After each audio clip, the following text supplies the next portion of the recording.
Ladies and gentlemen, members of the clergy, distinguished guests, selectmen of the town of North Andover, and particularly all our veterans, good morning. It is a great honor to be asked to be part of the rededication of this World War I monument that was first dedicated by another Nathaniel Stevens almost 100 years ago. My family joins me in expressing our gratitude that North Andover, a town we love so much, has asked us to be part of this centennial ceremony. Today we recall the universal rejoicing at the armistice of the 11th hour of the 11th day of the 11th month of 1918. But nothing can adequately describe the scale of slaughter and suffering of the war that began in the summer of 1914. The United States entered World War I in 1917. Nearly 5 million Americans answered the call to serve. And when they came home, they became part of the great solidarity among all veterans who have seen the face of war, never forgetting those who did not come home. Each name on our monument has a story behind it. On the far right column, you will find the name of my cousins, Caroline Stevens and her brothers Abbott and Samuel Dale, who volunteered in the war to end all wars.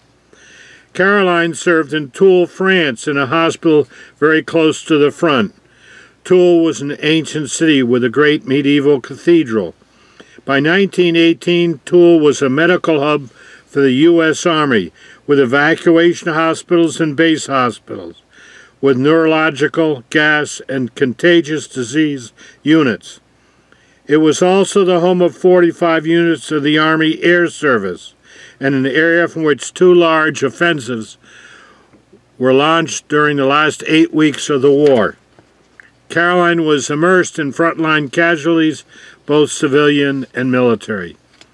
At the same time, Horatio Rogers, the man who would later become Caroline's husband, was fighting as an artillery scout.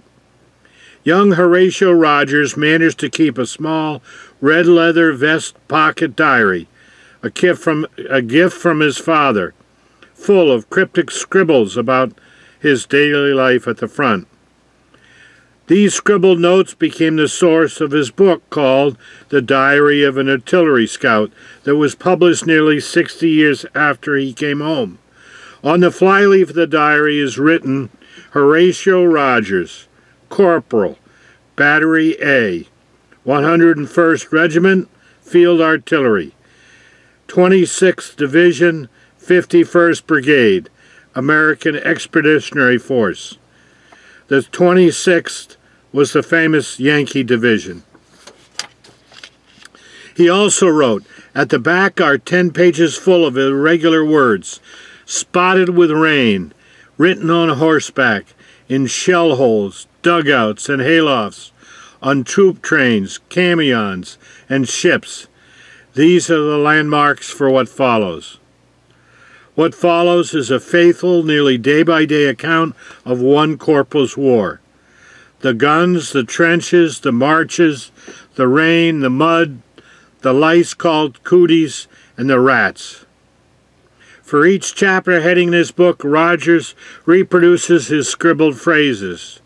There we read, shell fire and gas, our first man killed, a gun crew wiped out, I get gassed, a battle against mud, route marking at night, war in the open, more losses, crossing into the enemy's country, scenes around Croix Rouge Farm, some drivers killed, exhaustion, hiding in the woods, shrapnel fire, cold weather, fed up with the war, the breaking point, disaster, 7 days of torment, the armistice.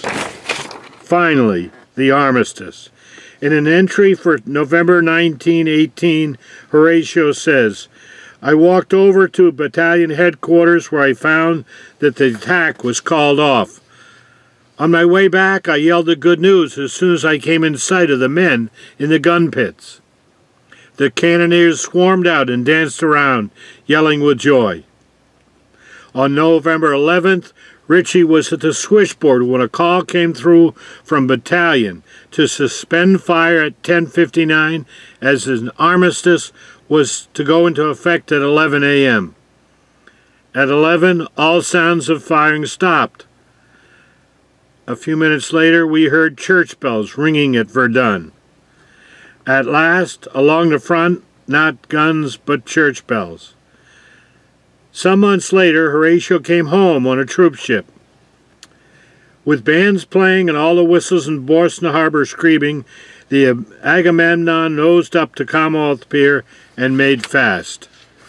Through all the tumult of cheering and bands, I thought of the windrows of American dead in the wheat fields of the Croix Rouge farm, and I thought of their families. And then it was over. Horatio then wrote, 2 weeks later we had a parade down Commonwealth Avenue, and 4 days after that we were mustered out of the service.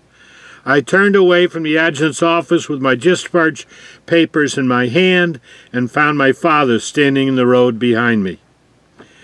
Horatio Rogers resumed his interrupted education, becoming a physician. After he and Caroline married, he began his medical career. They returned to North Andover, where they started their family and lived out their lives in North Andover, in the town beloved by both of them. In the preface to his book, Horatio Rogers said of all the things he found in his attic, so many years after the war, the little red leather vest pocket diary became for him like the one thing people will dash into a burning house to save. In 1922, when our town's monument was dedicated, the audience could read the 340 names of those who came home and the names of the 3 who did not. Today, standing where they stood, we too can read those names, but with one great difference. The audience then was reading not just names of historical interest, but their own names. They are gone now, but once they were young and they were ours, and today we salute them. Ladies and gentlemen, thank you very much.